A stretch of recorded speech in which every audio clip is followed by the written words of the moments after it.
India TV के सभी दर्शकों का बहुत स्वागत है। आपके साथ मैं हूं मीनाक्षी जोशी। प्रयागराज कुंभ की इस पावन धरा पर मैं हूं, जहां पर साधु संतों का मेला है, जहां पर श्रद्धालुओं का रेला है। इस वक्त हर तरफ आपको कहीं पर वेद की ऋचाएं सुनाई देंगी, कहीं यज्ञ होते हुए सुनाई देंगे, पूरे माहौल में अगरबत्ती की, धूप की, धूने की खुशबू सुनाई देगी। वाकई में अद्भुत अनुभव है महाकुंभ का।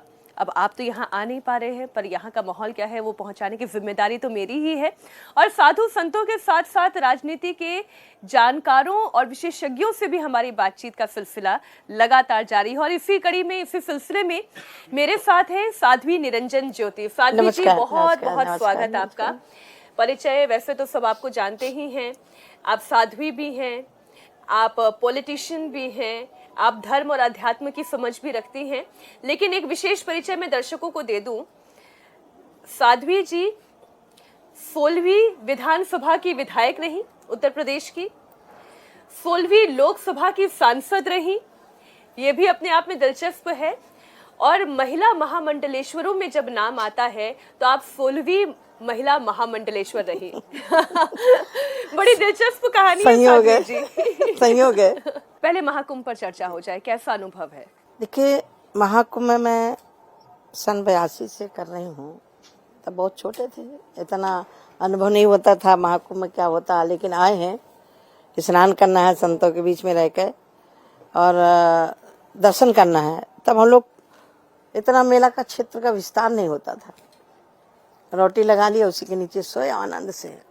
बस इतना सुना था कि अमृत कलश रखा गया था, इसीलिए इसका महाकुंभ बोलते हैं। लेकिन दो कुंभ मैंने, ये 19 और 2025 का कुंभ, दोनों में और पहले के कुंभों में बहुत बड़ा अंतर पा रही हूँ।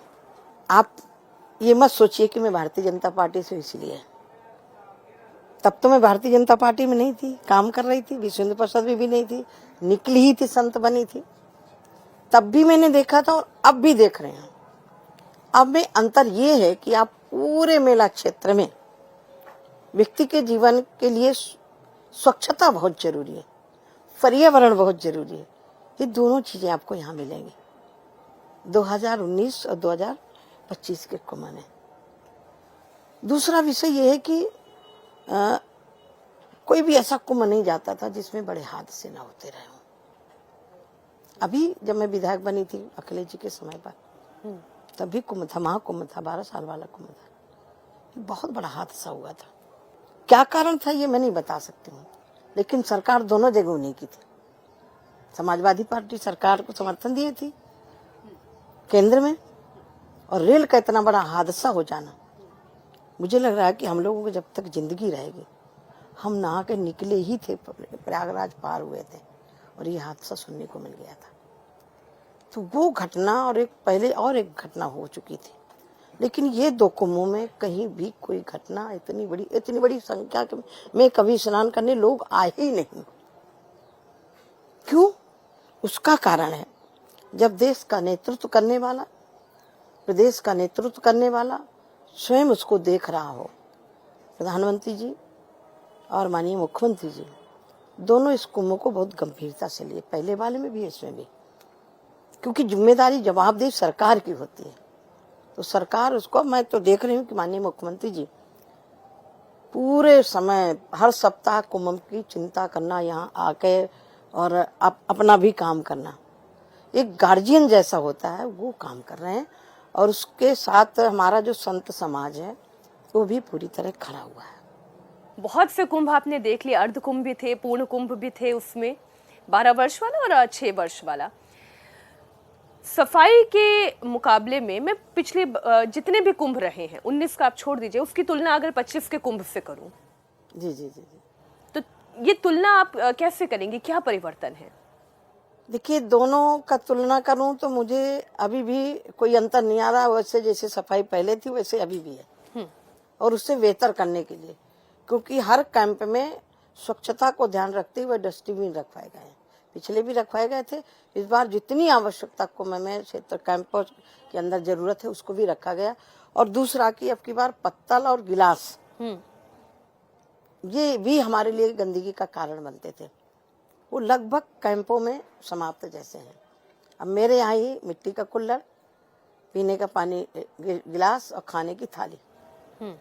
अब ये रोज इतने मान लो 1000, 1500, 2000 पत्तल निकलेंगे तो वो भी तो कहीं ना कहीं कूड़ा बनता था जी। इस कुंभ में। ये अंतर है और माननीय मुख्यमंत्री जी ने आह्वान किया तो हमारे संतों ने उसको स्वीकार किया। कुछ चर्चाएं ऐसी चल रही हैं, ये कहा जा रहा है कि अव्यवस्थाएं बहुत हैं। वो ये कह रहे हैं कि आने जाने वाले लोगों के लिए समस्या है, मेला परिसर के अंदर घूमने में समस्या है, तो ये समस्या आखिर है कहाँ? देखिए, मैं तो पहली बार देख रही हूँ कि प्रदूषण रहित गाड़ियां चल रही हैं यहाँ। आप देख रही हैं पूरे मेला क्षेत्र में। तो ये तो एक अलग विशेषता है कि भाई लोगों को दिक्कत है तो उस गाड़ी में बैठ के स्नान करने जा सकते हैं। मेला के समय 2 दिन पहले 2 दिन बाद, क्योंकि वो समय पीक पॉइंट होता है। उस समय जरूर लंबी दूरी तय करनी पड़ती है, लेकिन जब आस्था होती है तो दूरी नहीं लगती, ना देरी लगती है ना दूरी लगती है, क्योंकि हमें लक्ष्य दिखाई पड़ता है कि हमें स्नान करना है। हम लोग भी पहले आते थे तो भाग करके गाड़ी खड़ी करी कहीं दूर 10 किलोमीटर दूर, आया स्नान किया चले गए। तो जब एक लक्ष्य तय होता है, मीनाक्षी जी आपका तो नाम ही यथा नाम तथा गुण है। आपके नाम की तो मैं तारीफ करूं तो कम है, सामने नहीं करना चाहिए, मैं पीठ पीछे तारीफ करती हूँ। लक्ष्य जब अर्जुन ने तय कर लिया था कि मुझे बाण भेदना है मछली की आंख में, तो उसको पूरी मछली नहीं दिखाई पड़ी, मछली की पुतली नहीं दिखाई पड़ी, उस मछली की पलकें नहीं दिखाई पड़ी, उसको क्या दिखाई पड़ा? मछली की आंख। मछली की आंख दिखाई पड़ी। ऐसे जो श्रद्धालु है ना, उनको ये रास्ता कुछ नहीं लगता। अब हर काम में तो कोई ना कोई टीका टिप्पणी करने वाले बने रहेंगे। टीका टिप्पणी वाले करने वाले ये भी कह रहे हैं, अखिलेश यादव जी, 6 करोड़ लोग आए, कहाँ देखा, किसने देखा, किसने गिना? आए क्या? हरिद्वार कुंभ में डुबकी लगाने चले गए, कैंप लगाया, उनके नेताओं ने लगाया, तो आते वहां ठहरते। और नहीं खड़े हो सकते थे तो लाल किले पर खड़े हो जाते, जो किला है वहां से खड़े होकर देखते रहते कितनी जनता है। उनके समय का भी कुंभ देखा है मैंने। तो मुझे लग रहा है कि हर काम में ये इस तरह की बयानबाजी करके हमारे भक्तों पर आस्था पर चोट पहुंचाने का काम करता है। सिर्फ गिनती की ही बात नहीं है, ये भी कह रहे हैं कुछ लोग कि गंगा का इकोसिस्टम खराब करने की कोशिश हो रही है। गंगा का इकोसिस्टम खराब नहीं हुआ, ठीक हो रहा है। मैं क्योंकि 2000 अखिलेश के समय जब कुंभ हुआ था ना, केंद्र में कांग्रेस की सरकार थी, उसको बहुत पहले से चल रहा था कि गंगा जी की सफाई करना, गंगा जी की सफाई करना। लेकिन उस समय और आज में देखेंगे तो आपको बहुत बड़ा फर्क दिखाई पड़ेगा। और यदि साफ नहीं होती गंगा जी ना, तो राहुल गांधी और अखिलेश जी डुबकी लगाने संगम में नहीं आते। ये भी 19 में लगा के गए थे। इस बार भी कह रहे हैं कि राहुल गांधी और प्रियंका गांधी दोनों आने वाले हैं, संगम में डुबकी लगाने वाले हैं। अच्छी बात है, हम तो स्वागत करेंगे। यदि वो मेरे कैंप में रहना चाहता तो मैं रहने की जगह दूंगी, लेकिन राजनीतिक डुबकी लगाने कोई आ रहा है तो वो फिर राजनीतिक हो जाएगी। ये राजनीतिक डुबकी है, क्योंकि पहले क्यों नहीं आए? गंगा का गंगादास जमुनादास। आस्था एक होनी चाहिए। प्रधानमंत्री जी यदि माथे पर तिलक लगाते हैं तो दम से लगाते हैं, शान से लगाते हैं, सीना तान के लगाते हैं। ये नहीं करते कि जाकर के कहीं टोपी पहन लिया, कहीं क्रॉस लटका लिया, कहीं तिलक लगा लिया। हम आस्था का, सबकी आस्था का सम्मान करते हैं, लेकिन हमारी आस्था जहाँ है हम उस पर अडिग रहना चाहिए हमें। साध्वी जी, राहुल गांधी की बात चल रही है आजकल। राहुल गांधी का एक बयान जो है वो बड़ा चर्चा का केंद्र बना हुआ है। राहुल गांधी ने कहा कि हमारी लड़ाई केवल बीजेपी और आरएसएस से नहीं है, बल्कि इंडियन स्टेट से भी है, भारतीय राज्य से है। इस बयान का मतलब क्या आप समझ रही हैं? देखिए, बहुत दुर्भाग्यपूर्ण बयान है। मोदी जी का विरोध करते करते राहुल गांधी जी अब देश के विरोध में उतर आए हैं, और ये देश के लिए अच्छा नहीं है। विपक्ष के नेता को मुद्दों पर विरोध करना चाहिए। कुछ मुद्दे हो उनका विरोध करना चाहिए। विरोध की हमारे यहाँ परंपरा रही है, लेकिन इंडियन कह के उसका विरोध करना ये बहुत बड़ा दुर्भाग्य है। और एक विपक्ष का नेता बोले, अब गंभीरता लानी चाहिए राहुल गांधी को। लीडर ऑफ अपोजिशन है, इस तरह के बयान नहीं देना चाहिए। लेकिन अब उनके लिए युवा हैं तो युवा तो संभाल के बोलना चाहिए ना, युवाओं में क्या असर जाएगा ये सोच के बोलना चाहिए। लेकिन इस बयान का मैं खंडन करती हूँ और इसको देश की जनता को भी सोचना चाहिए कि ऐसे लोग बयान दे रहे हैं, देश को तोड़ने वाला बयान है। और बयान क्यों नहीं दें? जब विदेश में जाकर के देश का विरोध करते हैं, देश की नीतियों का विरोध करते हैं, तो ये अच्छी बात नहीं है। अपनी दादी को स्मरण कर लेना चाहिए। जब विश्व पटल पर बोलने का समय आया तो उनकी दादी ने श्रद्धेय अटल बिहारी वाजपेयी जी को भेजा था कि हमारी अंदरूनी बात अलग रहेगी, लेकिन जहाँ देश का मुद्दा आएगा वहाँ हम देश के। एक बयान आपने श्रद्धेय मोदी जी का आपने सुना होगा, जब वो मुख्यमंत्री थे, पाकिस्तान कुछ मनमोहन सिंह जी के लिए बोल गए थे। उन्होंने कहा था कि हमारी अंदरूनी लड़ाई हो सकती है, हमारी विचारधारा की लड़ाई हो सकती है, हमारी मुद्दों की लड़ाई हो सकती है, लेकिन हमारे प्रधानमंत्री जी को पाकिस्तान कुछ बोले तो हम बर्दाश्त नहीं करेंगे। ये है विचारधारा, ये होता है विपक्ष, ये होता है राष्ट्रभक्त।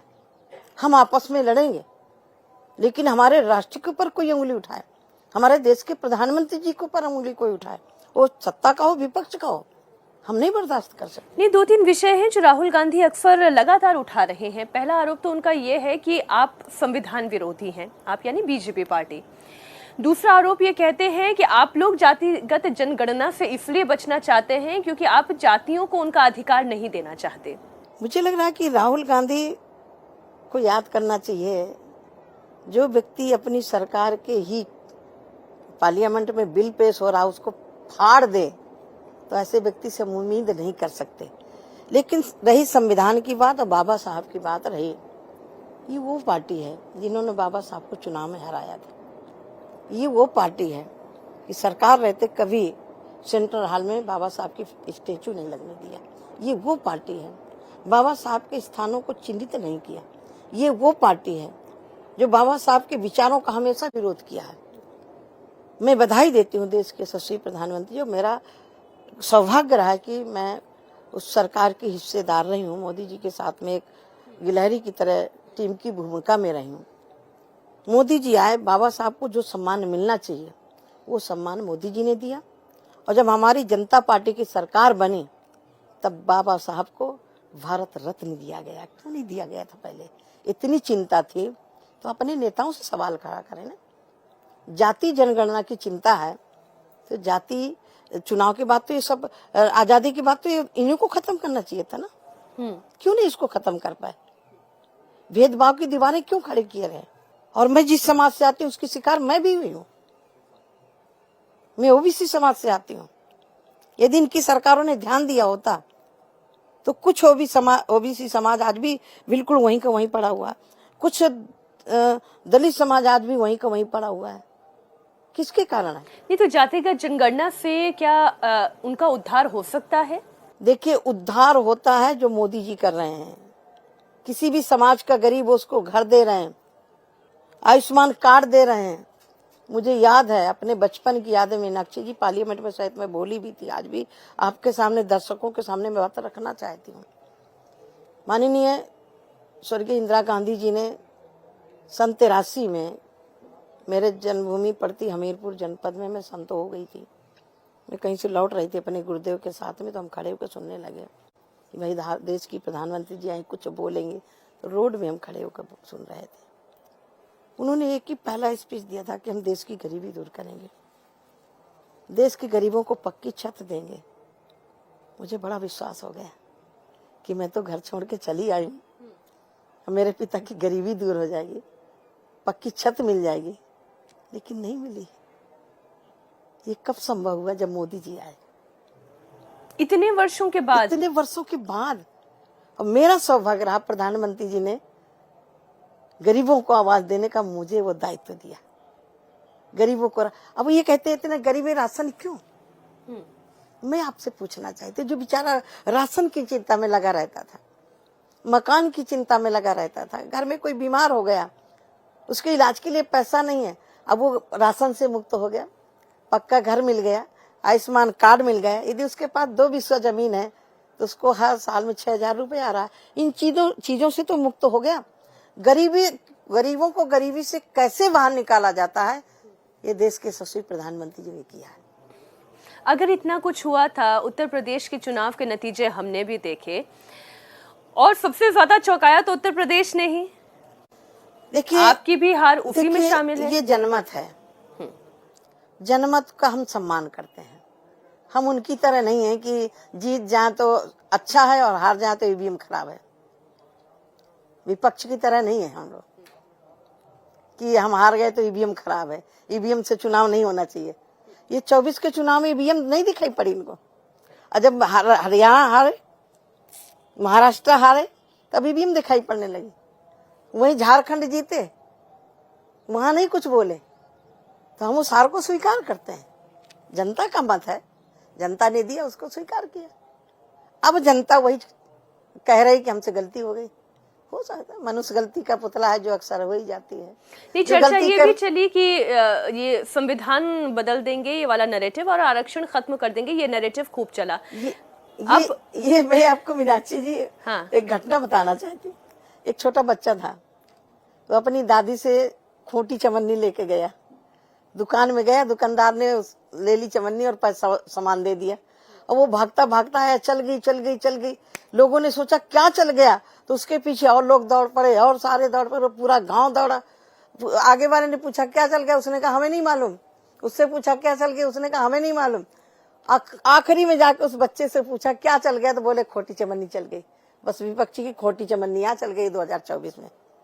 आरक्षण ना कभी खत्म हुआ है ना खत्म होगा, और जो सम्मान बाबा अम्बेडकर साहब को मोदी जी ने दिया, कोई दे नहीं सकता है। लेकिन ये जो जातिगत भेद है, प्रधानमंत्री ने कहा कि महाकुंभ का संदेश एक हो पूरा देश, इसे पॉलिटिकल पार्टी ने इस तरीके से लिया, विरोधी दलों की बात कर रही हूँ, कि महाकुंभ के जरिए वोट कैचिंग एक्सरसाइज हो रही है। अच्छा मीनाक्षी जी, ये बताओ, राम मंदिर बना तब इनको वोट बैंक दिखाई पड़ा, ये वोट के लिए किया जा रहा है। ये काम आप लोग क्यों नहीं कर सके?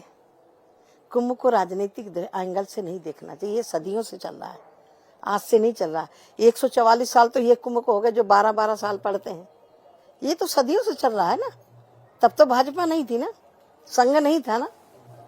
ये कब समुद्र मंथन हुआ था? समुद्र मंथन में अमृत का कलश निकला, उस कलश को जहाँ जहाँ रखा गया उसको कुंभ का नाम दिया गया, अमृत कलश दिया गया। तो ये इसमें राजनीति नहीं होनी चाहिए। आपके प्रति आस्था है, आइए डुबकी लगाइए, आप भी इसमें सेवा करिए, आप भी इसमें अपनी सहभागिता दीजिए, कैसे दे सकते हैं। लेकिन दूर बैठ के टीका टिप्पणी करना ये उचित नहीं है, और करोड़ों श्रद्धालुओं के प्रति उनकी आस्था पर चोट पहुंचाने का काम कर रहे हैं। आपने इस इतने बड़े आयोजन से मुसलमानों को क्यों दूर किया? मुसलमानों को दूर नहीं किया। हमारे यहाँ पूज्य स्वामी राजेश्वरानंद जी, वो इतने अच्छे संत हुए हैं, मुस्लिम समाज से ही थे, और इसी कुंभ में हर जगह वो कथा करते थे। हाँ, कुछ अराजक तत्व आकर के, क्योंकि ये मेला क्षेत्र है, कुछ लोग हैं बाल बनाने का काम करेंगे, और आपने देखा है कि वो थूक लगा देते हैं, कहीं कुछ कर देते हैं। तो ये तो अच्छी बात नहीं है, हमारे आस्था में चोट पहुंचाने का काम हो रहा है। तो इसमें उचित क्या, अनुचित क्या है भाई? आस्था है तो आइए डुबकी लगाइए, जाइए, डंका बजा के नहीं आने का भाई कि हम मुसलमान हैं हमारे। यदि आप भारतीय हैं तो आइए डुबकी लगाइए, स्नान करिए, हर हर महादेव बोलिए। आप तो कमाल बात कर रही हैं, मुसलमान क्यों हर हर महादेव कहेंगे? क्यों? तो जहाँ जाते हैं ना, वो भी महादेव ही हैं जिनको चुम्बन करते हैं। एक प्रश्न और उठा जो मुसलमानों की तरफ से ही उठाया गया, और बड़े विस्तार में इस पर चर्चा की गई। मैं वो चर्चा जो है वो सीधे सीधे आपके सामने रखना चाह रही हूँ। ख्वाजा इफ्तिकार जी हैं मुस्लिम बुद्धिजीवी, वो ये कह रहे हैं भारत में 50 साल तक हिंदू ने ही जनसंघ और ऐसे लोगों को हराया जो खुद को हिंदू पार्टी कहते थे, यहाँ तक कि अटल बिहारी वाजपेयी तक को हरा दिया। मुसलमानों को गौर करना होगा कि अब ऐसा क्यों नहीं हो रहा है। मुझे लग रहा है कि राजनीतिक क्षेत्र में इस तरह की बयानबाजी जनमत का अपमान होता है, और इस तरह की बयानबाजी नहीं करना चाहिए, चाहे कोई भी हो। यदि हम थोड़ा से भारतीयता पर स्वाभिमान रखते हैं, भारत में रहते हैं, तो इस तरह की बयानबाजी नहीं करना चाहिए। एक और बात जो उन्होंने कही है, उन्होंने कहा कि 2024 तक मुसलमानों ने खूब एड़ी चोटी का जोर लगाया कि बीजेपी सत्ता में ना आए, लेकिन वो बीजेपी और मोदी को रोक नहीं सके। ये कहा जाता है कि बीजेपी मुसलमानों को टिकट नहीं देती, लेकिन जब दिया तो मुसलमानों ने ही उनकी जमानत को जब्त करा दिया। ये खाई बहुत बढ़ चुकी है, अब इसे पाटना मुश्किल हो गया है। देखिए, देश के यशस्वी प्रधानमंत्री जी ने बहुत, मैं गंभीरता से उस बात को रखना चाहती हूँ। यदि हमारी दृष्टि में, सरकार की दृष्टि में हिंदू मुस्लिमकरण करने का होता तो हम छटनी करके आवाज देते। ये हिंदू है, इसको घर देंगे, मुसलमान को घर नहीं देंगे। ये हिंदू है, ये मुसलमान, इसको आयुष्मान कार्ड नहीं देते। ये जो मुस्लिम समाज के नेता इस तरह की बयानबाजी करते हैं, ये स्वयं दीवार खड़ी कर रहे हैं। ऐसे बयानों से जो राष्ट्रभक्त, देशभक्त मुस्लिम है, उनको उनके बयानों से सावधान रहना चाहिए। क्या जातियां एक हो जाएंगी इस महाकुंभ से? देखिए, जातियां होती हैं शादी ब्याह के लिए, वो हमेशा रहेंगी और रही हैं, लेकिन जहाँ देश की बात आती है तो सारा समाज एक है। हम लोग, संत समाज दृष्टि देता, ब्रह्म सत्यम जगत मिथ्या, जीवो ब्रह्मयु न परा। ब्रह्म सत्य है, जगत मिथ्या है। त्रिकालाबाधित्व सत्यत्वम, जो तीनों कालों में आबाद रूप से रहे, जिसको गुरुवाणी कहती आदि सत्य, युगादि सत्य, है भी सत्य, नानक होसी भी सत्य। तो वो एकात्मता को हमें दर्शाता है। आप देखिए ना, लोग, अभी मुझे किसी ने पूछा कि साधुओं का रोल क्या है इसमें, तो मैंने कहा साधुओं का आज से नहीं है, गार्गी कब हुई थी जी जी, जो याज्ञवल्क्य और जनक के बीच में वेदांत का शास्त्रार्थ करके याज्ञवल्क्य जी को कहा कि आप पूरे पुरुष नहीं हो, यहाँ 2.5 पुरुष विराजित हैं, अभी आप आधे पुरुष हो पाए। अपने को पुरुष कहती थी, जो उस पुरुषत्व को प्राप्त कर ले वो पुरुष। तो साधुओं का रोल और संतों का रोल तो हमेशा रहा है, और मैं सौभाग्यशाली हूँ कि मैं उस संत परंपरा में हूँ जिसको आदि गुरु आचार्य शंकराचार्य जी ने एक श्लोक में सब कुछ कह दिया। अच्छा, मैं इसमें आपसे जानना चाहती हूँ, आपकी निजी यात्रा भी, आपने कब ये तय किया कि आपको साधु ही बनना है, इस संत मार्ग पर चलना है? मेरे पिताजी, शायद मेरे बड़े भाई थे, वो पैदा हुए थे, वो सन्यासी बनने चले गए थे। फिर मेरे बाबा उनको ढूंढ के लाए। मेरे बाबा भी आधी धोती पहनते थे, संत की तरह रहते थे।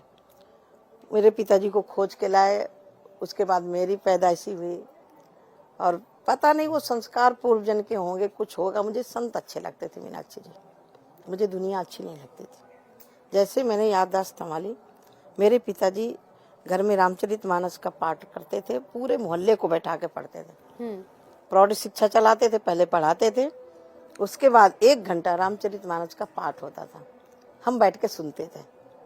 तो मुझे लग रहा है कि कहीं ना कहीं परिवार के संस्कार जाते हैं, लेकिन ये मैंने नहीं सोचा कि मैं संत बन जाऊं या क्या करूं। जैसे उम्र क्या थी आपकी जब आपने सोचा? 14 साल। जैसे समुद्र में बहुत सारे शंख होते हैं, हाँ। जिन पर समुद्र की लहरों का थपेड़ा लगता है, वही किनारे आ जाता है। ऐसे ही हम लोग हैं, कब बन गए, कब कैसे बने, बनने के लिए नहीं निकले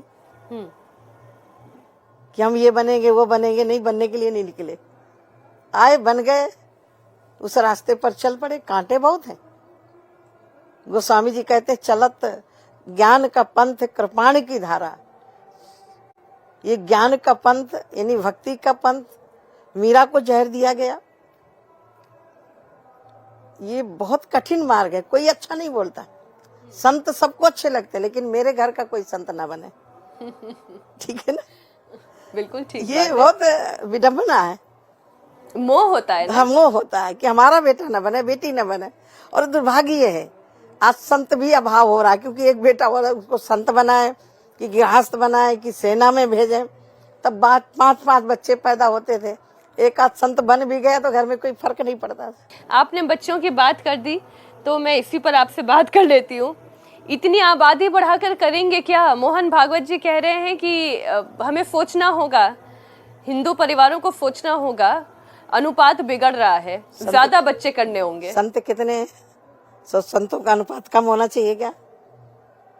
यदि संत नहीं हो तो बाबा रामदेव जी जैसे महापुरुष कैसे हो? तो संतों की मंडली भी तो बढ़नी चाहिए। मैं तो कहती हूँ 3 बच्चा पैदा करो, एक संत बना दो, एक देश की सेवा में भेज दो, और एक अपने घर में रखो।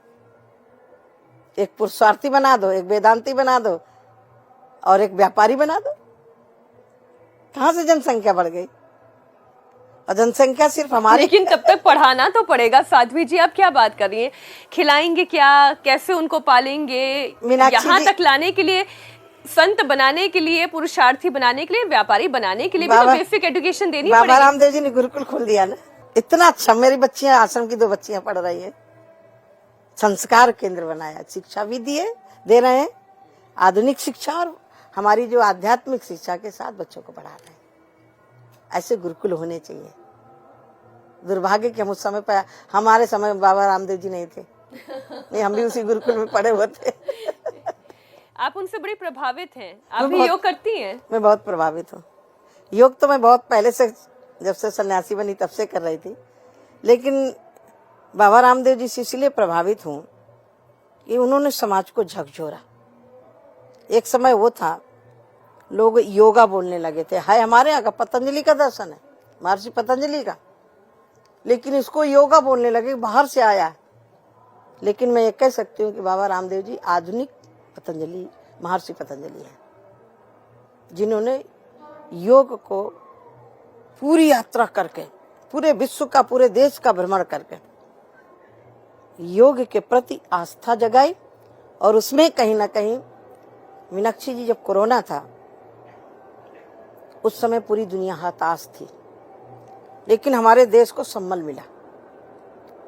मैं तो मंच में भी बोलती हूँ, पीछे भी बोलती हूँ कि उस समय 2 महापुरुष ऐसे थे जिन्होंने देश को बचाया, मोटिवेट करके, चाहे वो थाली बजा के हो, चाहे घंटी बजा के हो, चाहे और अन्य चीज करके हो, मोदी जी ने किया। और बाबा रामदेव जी ने चाहे आस्था चैनल के माध्यम से हो, और उसमें आप और रजत जी का जो मैं ये इंडिया टीवी है, मैं इसकी बहुत आभारी हूँ कि उस समय लोगों के मानसिक संतुलन खराब होने का समय था। उस घर में कैद होना, किसी को जो घर में कभी कैद ना हो उसको 4 दीवारी में कैद कर दिया जाए, उस समय कुछ सामने कुछ ना हो, फिर उस आदमी को देखो मेंटली क्या डिस्टर्ब होता है। लेकिन आपके चैनल ने सुबह और शाम, बाबा जी ने सुबह से 5 बजे से लेकर के 7 बजे, 7:30 बजे तक, फिर आपके चैनल के माध्यम से, फिर अन्य चैनलों के माध्यम से, फिर रात में, यानी एक तरह से लोगों को बिजी कर दिया। हमने तो पूरा कार्यक्रम चलाया। साध्वी जी आप तो देख ही रही होंगी, कोरोना से जंग स्वामी रामदेव के संग। मैं मीनाक्षी जी आपको बहुत बहुत अभिनंदन करती हूँ। सच बात है कि आप जैसे लोगों ने, मेरा रोमटा सिहर जाता है जब मैं बोलती हूँ। वो समय दृश्य में भी 18 दिन एडमिट रही हूँ, लेकिन मैं मोबाइल ले गई थी तो शाम सुबह आप लोगों को देखती थी एम्स में। आप लोग मीडिया के माध्यम से लोगों को मनोबल बढ़ा रहे थे बाबा जी के माध्यम से। तो मैं तो कह सकती हूँ कि हम लाल कपड़े पहने संत हैं, आप श्वेत वस्त्रों में हैं, सन्यासी हैं। जो किसी के काम जो आए उसे इंसान कहते हैं, पराया दर्द जो जाने उसे भगवान कहते हैं। तो आप लोगों ने उस समय वो काम किया जो औषधि नहीं कर पाए। आपके माध्यम से रजत जी को भी बहुत बहुत अभिनंदन करती हूँ, प्रणाम भी करती हूँ, धन्यवाद भी देती हूँ। और इसलिए ये जो प्रेरणा है मोटिवेशन की, लोगों को स्वस्थ रखने की और आंतरिक चेतना को जगाए रखने की, बनाए रखने की, हम वो कार्यक्रम जो हमने कोविड काल में शुरू किया था, आज हम उसे रोगों से जंग स्वामी रामदेव के संग करके लगातार कर रहे हैं। बहुत सुंदर। और मैं कह सकती हूँ आप तो योगिनी है। सच बात, योगिनी है, पूरी योगिनी। आध्यात्म भी आपको मैं सुनती हूँ, जब आप कभी भजन भी बोलती हैं, कभी वो आध्यात्म गीता पे रुचि लेती हैं, उपनिषद पे रुचि लेती हैं, तो इतनी जानकारी तो बहुत सारे लोगों को नहीं होगी। यही हमारे देश की विशेषता है। आप लोगों के आगे आने से यूथ में एक प्रेरणा जगी। जब आपका चैनल चलता है तो यूथ उसको देखता है। बाबा रामदेव जी के संग योग रोगों से जंग और वो पूरे विश्व में, भारत में अकेले नहीं, पूरे विश्व में। मुझे पिछले महामहिम राष्ट्रपति जी के साथ सूरीनाम सर्बिया जाने का अवसर मिला। तो कोविड तो पूरे विश्व को प्रभावित किया। तो सब लोग बोलते थे कि हम लोग तो बाबा जी को देखते थे और उसको आसन प्राणायाम व्यायाम करते थे, क्योंकि ऑनलाइन जब भी आप देखना चाहो वो मिल जाता ट्विटर मीडिया मिल जाता है, तो कहते थे हम लोग उसी को करते थे, देखते थे, उसी से हम लोग मोटिवेट होते थे। योग से भारतीय एकता और संगम से भारतीय एकता ये कैसे बनेगी? देखिए, हमारे ऋषियों ने बहुत भविष्य देखा होगा। जी। महर्षि पतंजलि हो, चाहे महर्षि गौतम हो, चाहे महर्षि कणाद हो, चाहे महर्षि चमन हो, जो भी हमारे ऋषि हुए हैं बहुत दूरदृष्टा रहे हैं। और मैं तो उपनिषद काल देखती हूँ कि उस काल में महिलाओं की बड़ी संख्या रही है। गार्गी हुई, मंदालसा हुई, मैत्रेयी हुई, बहुत सारी ऐसी देवियां जिनका नाम अभी नहीं है। ये देश आध्यात्मिक ऊर्जा से भरा हुआ है और ये हमारे देश की संजीवनी है। कितनी बार हम गुलाम हुए, कितनी बार हमारे ग्रंथों को जलाया गया, फिर भी हमारे ऋषियों भविष्य दृष्टा थे। उन्होंने पत्थर के शिलालेख किए कि इनको तो नहीं जला सकते हो आप। उनको लग रहा होगा कि कुछ समय ऐसा आएगा कि जब हमारे देश में कुछ होगा। महर्षि पतंजलि का दर्शन योग चित्त वृत्ति निरोधा। यदि आप शांति चाहते हैं तो अपनी चित्त की वृत्तियों का निरोध शांत करोगे। आपके अंदर सब कुछ है। काहे रे बन खोजन जाए, क्यों जा रहे हैं? यदि सुख आनंद चाहिए, सुख के बदले तो दुख है, लेकिन आनंद के बदले कुछ नहीं है। वही परमानंद है। पायो जी मैंने राम रतन धन पाए, जो मीरा ने गाया था वही राम रतन धन है। तो हमेशा खुश रहने के लिए यह तो अभ्युदय निश्रेय सिद्धि, यहाँ की उन्नति करना है, देश की उन्नति करना है, अपनी क्षमता के अनुरूप देश के लिए काम करना है, लेकिन अपने लिए भी कुछ करना है ना भाई। मेरे तो लोग कहते हैं मुट्ठी बांधे आए जगत में खाली हाथ जाएंगे। मैंने कहा नहीं भाई, मुट्ठी बांध के आए थे, कर्म के भगवान ने भेजा था करुणा करके। अब आप जैसा कर्म करोगे वो आपके साथ जाएंगे। अच्छे कर्म करें, अच्छे फल पाएं, संगम में आए, त्रिवेणी स्नान करें। आध्यात्मिक सुख की अगर प्राप्ति करनी है तो संतों के सानिध्य में बैठे। और अगर ये कुछ भी नहीं करना चाहते हैं, केवल एक अनुभव लेना चाहते हैं, तो भी आपको महाकुंभ आना पड़ेगा सिर्फ अनुभव की प्राप्ति के लिए। ये आपके चैनल को देख ले या फिर आप इंडिया टीवी देख ले। साध्वी जी बहुत बहुत धन्यवाद इंडिया टीवी। धन्यवाद मीनाक्षी जी, बहुत बहुत बहुत बहुत बधाई आपको।